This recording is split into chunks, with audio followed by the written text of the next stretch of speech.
Numa manhã fria do ano passado, no estado da Califórnia, um homem chamado Brian Dawkins, ele estacionou seu carro numa delegacia de polícia.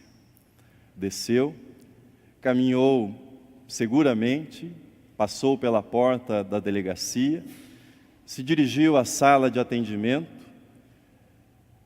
Ele é um homem loiro, alto, usava na ocasião barba. Foi atendido pela autoridade policial, que se dirigiu a ele dizendo: como é que eu posso ajudá-lo? Brian disse para a autoridade policial: eu estou aqui para confessar um crime que eu cometi. No momento do depoimento, ele explicou que crime era esse. Ele havia assaltado um homem e nesse assalto ele tirou a vida desse homem. O homem se chamava Frank McAllister. Tinha 19 anos na ocasião. O policial perguntou para ele quando se deu esse fato. E ele disse para o policial que havia sido há 25 anos atrás. Há 25 anos ele havia cometido esse crime que ele confessava naquela manhã para aquele policial.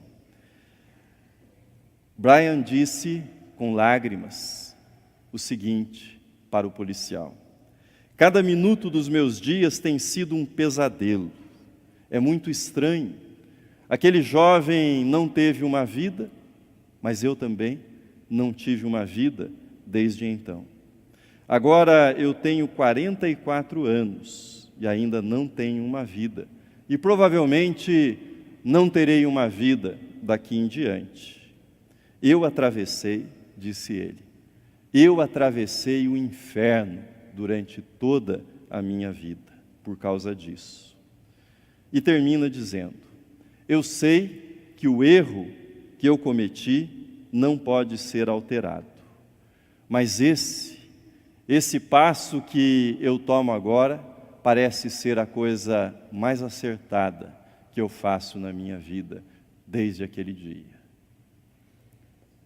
Seja Raskolnikov, personagem de Crime e Castigo, de Dostoiévski, um jovem estudante que comete um crime e depois, atormentado pela sua consciência, confessa também esse crime, seja Raskolnikov ou Brian, nesse fato ocorrido que eu narrei para vocês, o que nós temos é que a quebra da lei, a quebra do mandamento divino rouba a paz. O Shalom, tema nosso nesse mês, esse Shalom ele é mantido, ele é sustentado, ele é preservado pela observância dos mandamentos divinos. São os mandamentos divinos que protegem o Shalom de Deus, ou seja, a paz de Deus que envolve a vida humana. Mas nós sabemos que mandamentos, em especial os 10 mandamentos, não são populares, não são, em geral, apreciados e bem aceitos pelas pessoas nos nossos dias. Entretanto, a perspectiva muda quando nós tentamos compreender os mandamentos não sob a ótica da proibição, mas quando nós olhamos para os mandamentos sob a ótica da proteção à vida humana. Aliás, proteção, ou seja, o conceito de proteção, de cuidado, é um conceito que nós apreciamos em todas as áreas da nossa vida. Por exemplo, nós queremos estradas bem sinalizadas. Para quê? Para a nossa proteção. Nós queremos que os hospitais observem protocolos que protegem a nossa saúde. Nós queremos que as áreas de mananciais sejam preservadas, ou seja, protegidas, para que a água que nós consumimos não esteja contaminada. Quando nós vamos a um parque de diversões, levamos os nossos filhos e utilizamos os brinquedos, nós nos asseguramos que os brinquedos tenham travas de proteção, ou seja, para a nossa segurança, para o nosso cuidado.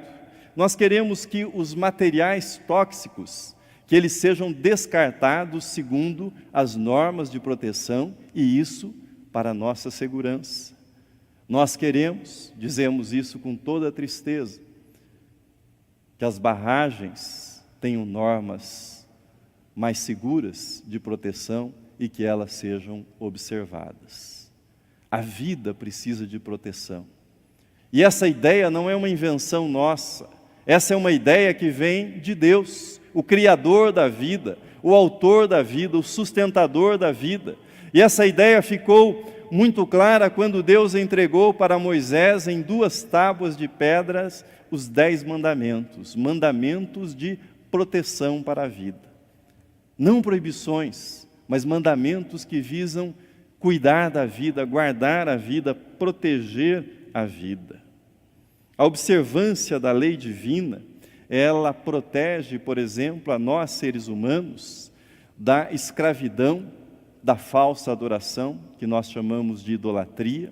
Ela nos protege da exaustão do corpo e da mente, quando institui um dia para descanso e para adoração a Deus. Ela nos protege da autodestruição, quando nos alerta para a cobiça. Ela protege a família, quando lembra da fidelidade, ou seja, os mandamentos foram dados por Deus para que a vida humana seja protegida, para que o shalom não seja perdido, para que ele seja preservado na vida pessoal e na vida comunitária, na vida social. O resultado da quebra da lei divina é a perda da paz, é a perda do shalom de Deus. Isso por uma razão que também foi explicitada nas Escrituras, em diferentes lugares, mas tomo 2 passagens que são suficientes para que você compreenda como é importante manter o shalom e como quebrar a lei divina implica em perder o shalom que nos é dado por Deus. Veja comigo na projeção, Provérbios 8:36, assim está escrito: mas o que peca contra mim violenta a própria alma.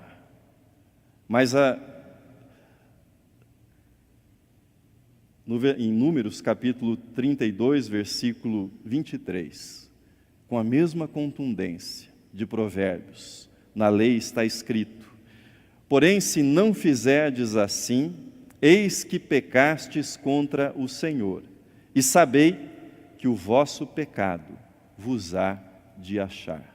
E sabei que o vosso pecado vos há de achar. O senso comum despreza a ideia de que a desobediência à lei divina seja pecado.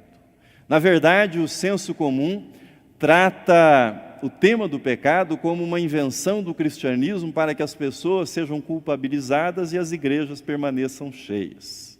É assim que o senso comum apresenta a lei de Deus.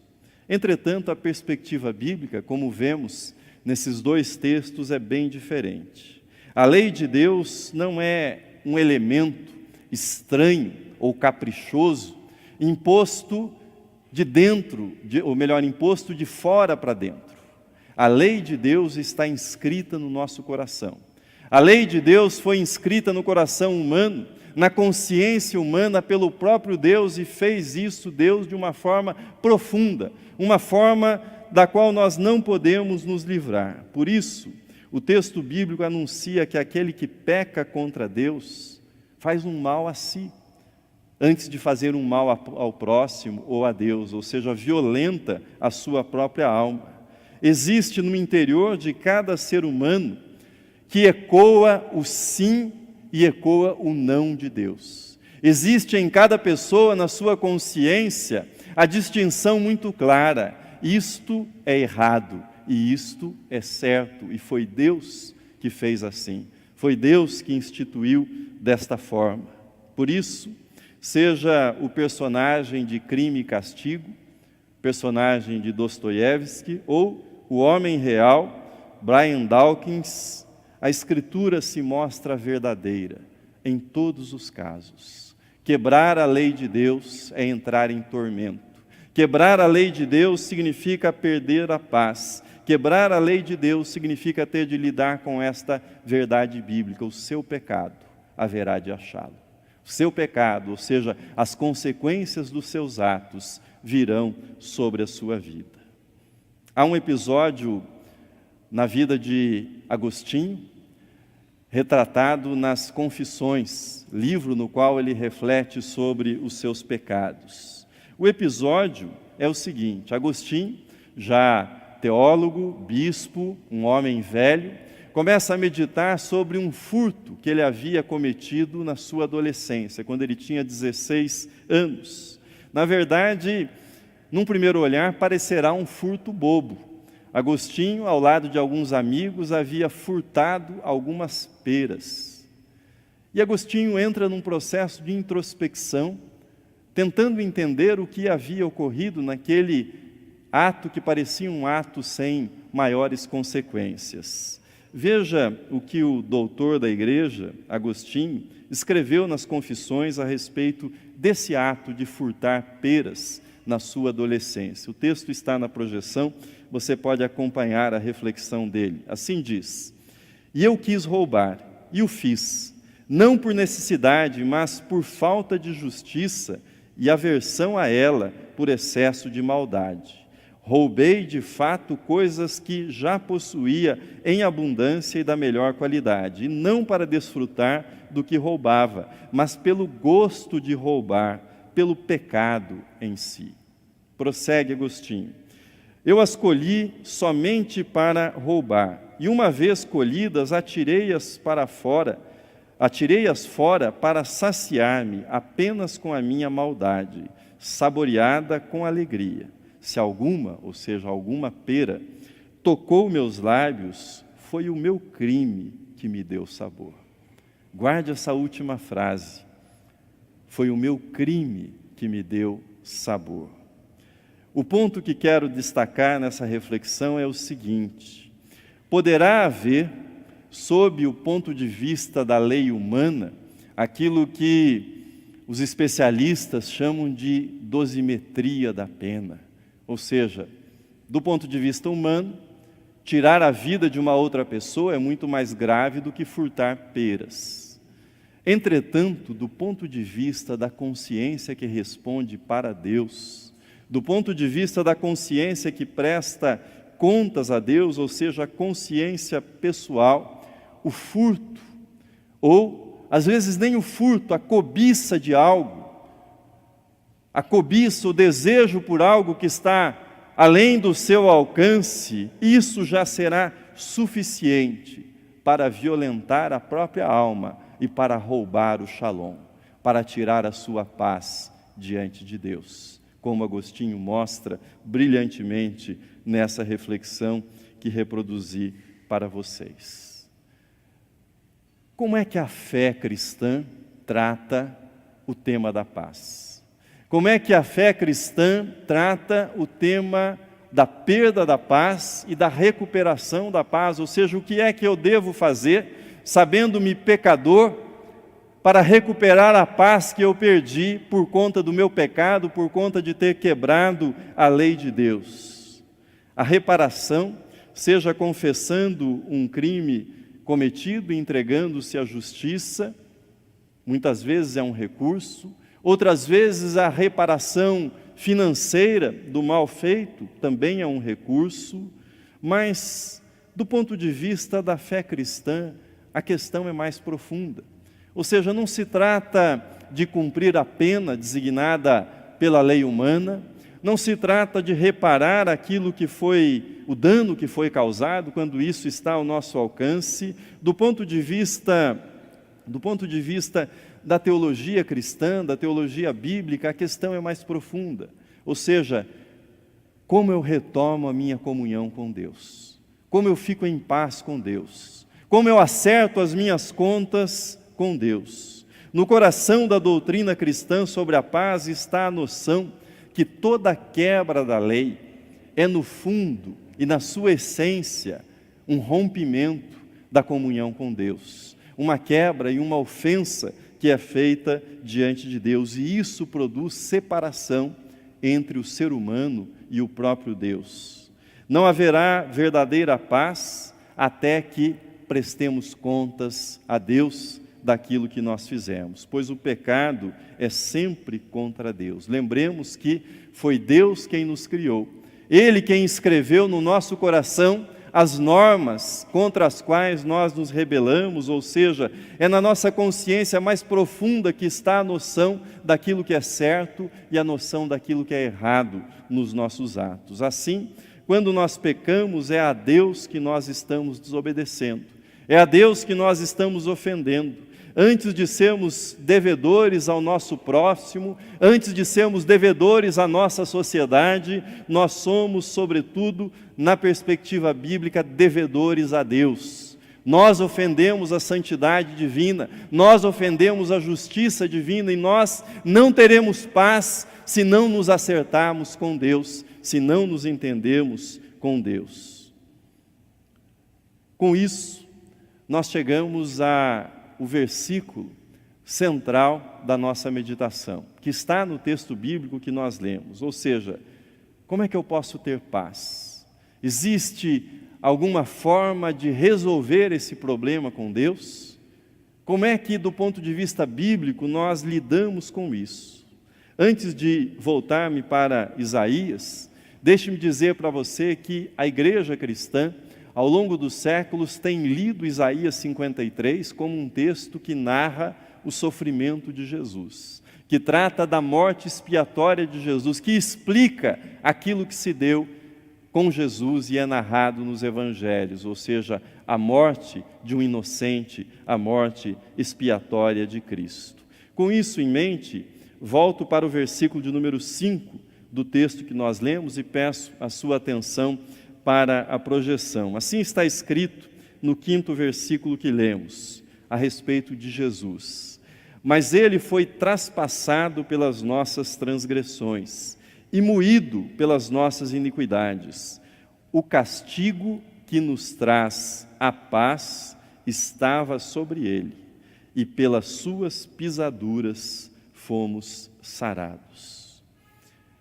Esse texto confirma uma verdade revelada ao longo de todo o Antigo Testamento e confirmada no Novo Testamento.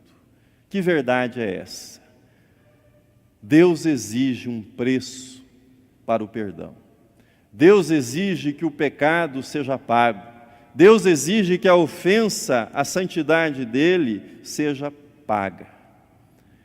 Essa é uma ideia que é chocante para a mentalidade moderna, ou seja, para uma mentalidade que é ignorante do ponto de vista das informações bíblicas. Entretanto, quando nós aprofundamos essa ideia de pagamento pelo pecado, nós percebemos que ela não é uma ideia estranha, que ela não é uma ideia esquisita, que ela não é uma ideia bárbara, mas que é uma ideia profundamente lógica, por ser também profundamente bíblica.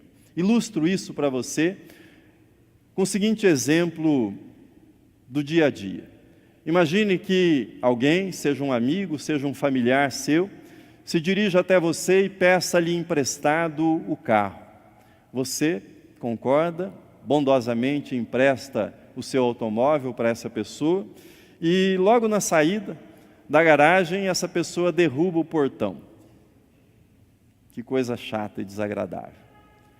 Bom, quais são as alternativas que você tem? Você perdoa essa pessoa? Mas o que é que significa perdoar essa pessoa nesse caso? Significa que você vai colocar a mão no bolso e você vai pagar a reconstrução do perdão. Ou você diz tudo bem, mas ela paga a reconstrução do perdão, do portão. Alguém precisa pagar o dano que foi feito. Alguém precisa pagar com o prejuízo. Se você perdoar, significa que o prejuízo é seu, a conta é sua, e a situação está resolvida. Se você não perdoar, ela precisa pagar e é um pagamento financeiro. Esse é o exemplo. Voltemos para o raciocínio bíblico. O pecado é, antes e acima de tudo, uma quebra da lei de Deus. Todo pecado, antes de ser contra o nosso próximo, é um pecado contra o próprio Deus.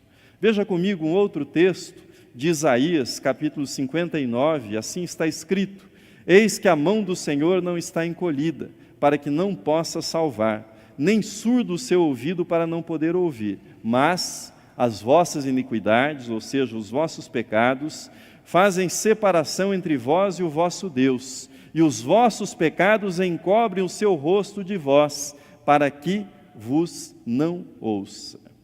Ou seja, a comunhão com Deus está quebrada, está rompida, e a razão é essa dívida, é essa ofensa, é essa quebra do mandamento de Deus. Quais são as opções que nós temos? Pensando no exemplo do carro, nós pagamos a nossa dívida com Deus e ficamos ok.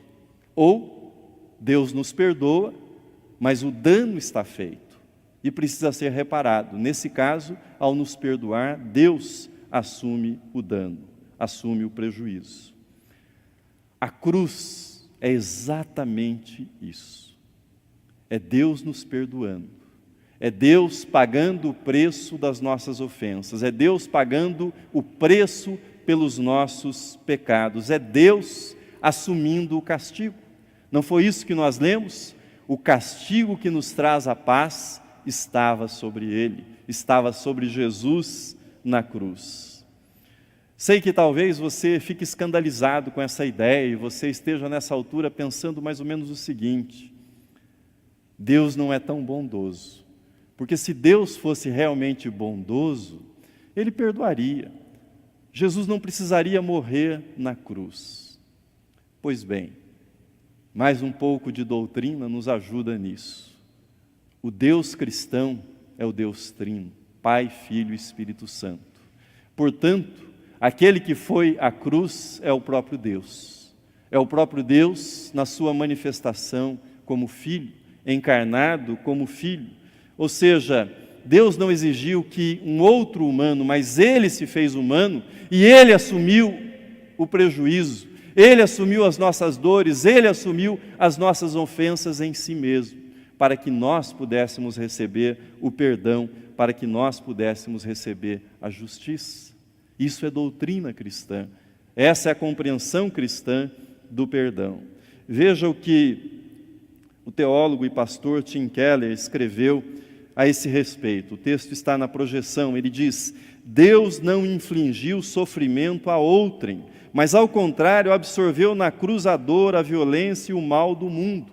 Por esse motivo, o Deus da Bíblia não é como deidades primitivas que exigiam nosso sangue para aplacar a própria ira. Ao contrário, esse é um Deus que se fez humano e ofereceu seu sangue a fim de honrar a justiça moral e o amor misericordioso, de modo a poder um dia destruir todo o mal sem nos destruir. Ou seja, Ele assumiu os nossos pecados, Ele foi traspassado, como diz Isaías, pelos nossos pecados, pelas nossas ofensas, não um outro, o próprio Deus assumiu esse sofrimento. Portanto, a cruz não é expressão de vingança, a cruz não é expressão de crueldade, a cruz não é sadismo da parte de Deus, torturando a humanidade, mas é Deus entregando-se por amor para a redenção, para a libertação da humanidade. A cruz é doação, a cruz é perdão, por isso a cruz é nova vida, é novo começo. O castigo que nos traz a paz foi lançado sobre Jesus, e Jesus é Deus, e Ele veio ao mundo para morrer pelos nossos pecados. Agora eu quero deixar de lado toda a explicação teológica e quero me dirigir a você. Quero me dirigir a você que me ouve nesta manhã, fazendo uma pergunta muito simples, uma pergunta direta para você. Você está em paz? Dito de um modo mais preciso, mais específico, você está em paz com Deus? Eu não estou perguntando se você tem problemas. Não há ser humano que não tenha problemas, de uma ordem ou outra. Não há ser humano que não tenha problemas. Eu não estou perguntando se você está passando por um momento difícil da sua vida, tampouco eu estou perguntando se você é perfeito. Não é isso. A pergunta é: você está em paz com Deus? Ou seja, você entendeu que o evento ocorrido há mais de 2000 anos no Calvário tem a ver com a sua paz ou com a sua falta de paz? Você entendeu isso? Que aquele evento, ou seja, a morte de Cristo, o castigo lançado sobre Cristo foi pelos seus pecados, e você se apropriou disso como restituição da paz de Deus para a sua vida? Eu sei que é difícil para os seres humanos, principalmente para as pessoas religiosas, aceitarem isso. É muito difícil para as pessoas religiosas, porque aceitar isso significa aceitar a salvação pela graça, e significa admitir que eu não sou tão bondoso, que eu não sou tão perfeito, que eu não sou tão certinho como às vezes eu quero crer e quero fazer os outros crerem a meu respeito. Também é difícil porque significa abrir mão de todo o orgulho, de toda a realização, de toda a confiança, e confiar em Deus, e em Deus tão somente, e confiar de todo o coração para a nossa salvação.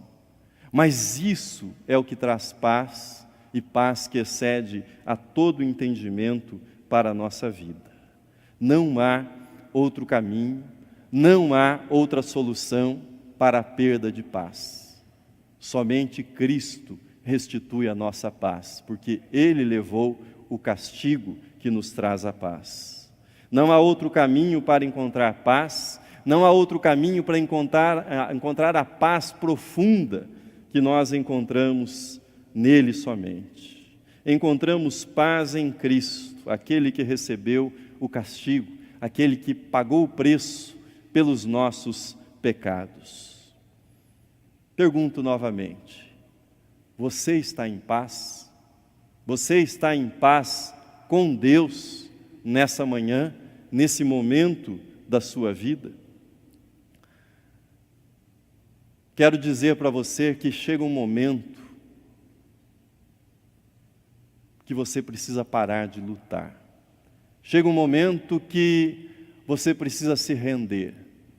E essa rendição significa admitir que você não tem mais forças. Que você não tem mais forças. Que você não dá conta mais. Você não dá conta de trazer paz para a sua vida. Você precisa de mais do que você tem conseguido. Talvez você já esteja cansado de olhar para as suas mãos e ver nas suas mãos, não importa qual pecado, não há detergente no mundo capaz de lavar as mãos manchadas pelo pecado. Mas o sangue de Jesus, derramado na cruz, diz João, purifica de todo o pecado. Não sobre ele. E pelos ferimentos dele, nós encontramos cura para a nossa vida. O Shalom de Deus envolve a nossa vida. Pelos ferimentos de Cristo, pelo sangue derramado por Cristo. Curve a sua fronte, nós vamos orar nesse momento. Pai querido, nós te damos graças. Graças por esse amor tão grandioso. Graças porque entendemos, ó Deus, pela revelação da Tua Palavra e do Teu Espírito, o mistério profundo que é o Shalom que Tu deste a nós. Entendemos, ó Deus, que não haverá Shalom na nossa vida enquanto não entendemos o mistério da cruz, enquanto não recebemos no nosso coração esta salvação. enquanto não desistimos, ó Deus, das nossas boas obras, enquanto não admitimos o nosso radical pecado, a nossa separação radical de Ti, ó Pai, Tu que és o Deus santo, justo, perfeito. Nesta hora, ó Deus, quero orar por aquelas pessoas que foram tocadas pelo Teu Espírito, por aquelas pessoas que tiveram, ó Deus, a consciência profunda, tocada pela Tua Palavra nesta manhã, e querem, ó Deus, tomar uma decisão por Jesus Cristo. Querem, ó Deus, pela fé, querem receber na vida o sangue de Jesus, que purifica de todo pecado.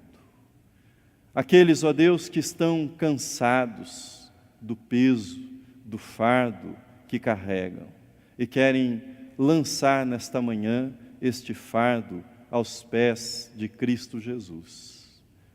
Rogamos, ó Deus, que o Teu Espírito venha ao encontro destes corações nesta manhã. Rogamos, ó Deus, que o tormento, rogamos, ó Pai, que toda a culpa seja removida e no lugar venha a alegria da Tua salvação. Que todo o peso seja afastado e que haja leveza, que haja, ó Deus, verdadeiro júbilo, que possam nesse dia, ó Deus, dançar de alegria na Tua presença, porque foram perdoados e estão livres para uma nova vida. Que Tu apliques, ó Pai, pelo Teu Espírito e pela Tua Palavra, esta salvação a estes corações nesta manhã. Nós oramos no nome de Jesus, nosso Senhor e Salvador. Amém. Se essa mensagem fez sentido para você, se você recebeu essa paz, entendendo a cruz, entendendo a mensagem de Jesus, e você quer iniciar agora uma nova fase na sua vida, salvo pelo sangue de Jesus, você pode falar comigo na porta, você pode falar com um dos colegas pastores, nós vamos orar por você, para que Deus o conduza nessa nova etapa de paz na sua vida. Amém.